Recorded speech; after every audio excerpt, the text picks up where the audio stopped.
This one's pretty abstract, but I've got something to say, and let's see if I can figure out what it is. I sense a significant flaw in human culture, and it feels like there's a specifically current strand of it. You know those moments when circumstances feel a bit compromised, so the way you solve problems is with bodges. You're in a rush, you don't quite have the spare time. Just about making your next month's rent. Or how you try to have a healthy diet, but you forgive yourself each time because there just wasn't really space. I'm on about you, not me or anything.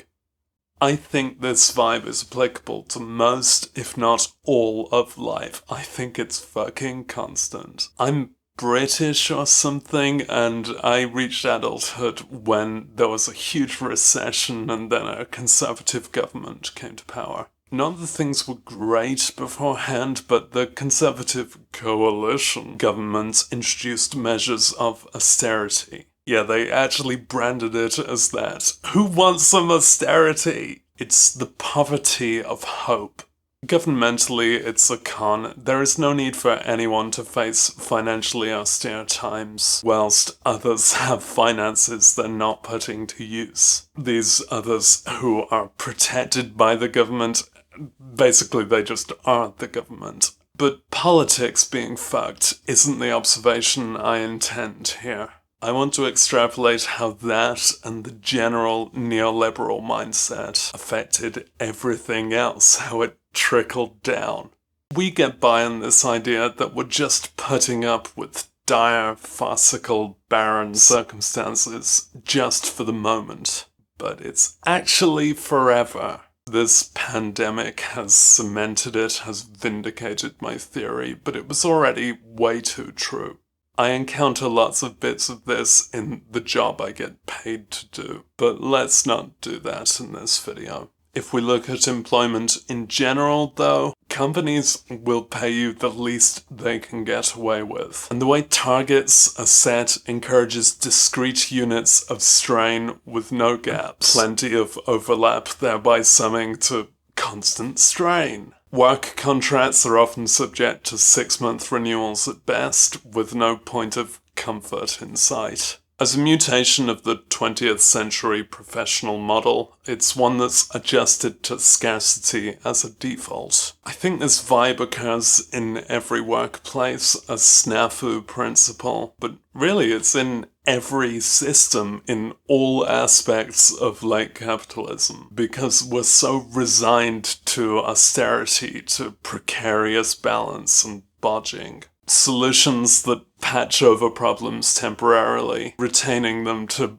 burst back open even worse in future. Precarity, though. Baked-in precarity. A decade ago, Guy Standing wrote about the precariat class, and the bits I can be bothered to reread are still standing. Now, my perspective. I have a disability that means I'm in pain all the time and exhausted even more of the time. I'm unable to relax, restless in all definitions. So of course, my outlook is tinged by that. Time that I'm not alone is spent pretending to not be in agony. And there are tight, instinctive countdowns to the next time I crash out, twice or more per day. I'm also depressed, joyless, low on vitamins, generally just misery guts. So of course, my perspective is gonna have this feel. I'm pretty sure that my experience isn't the catalyst for the rest of the world, though. Pretty sure. In life, we know we're gonna face some times when we're just barely getting by, where everything's strange and awkward and we just clip through to get to the bit that justifies the strife bit. Except the payoff is a myth. There is no bit that justifies the strife. It's like heaven, it's like karma, it's like hope.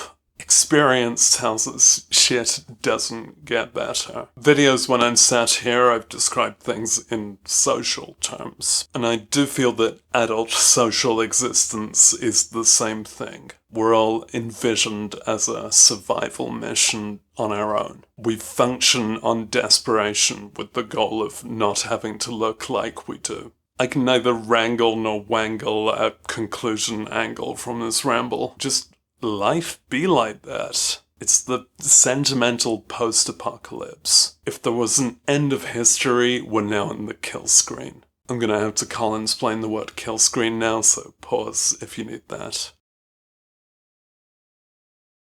I say all of this from the privilege of an alleged first world country. So, like, if struggling the least is still a massive struggle, I don't even have to finish sentences in this one. We're drained of love and energy by austerity in all its forms. And it's because of the structure of society, because we're collectively resigned to discomfort and the unresolved.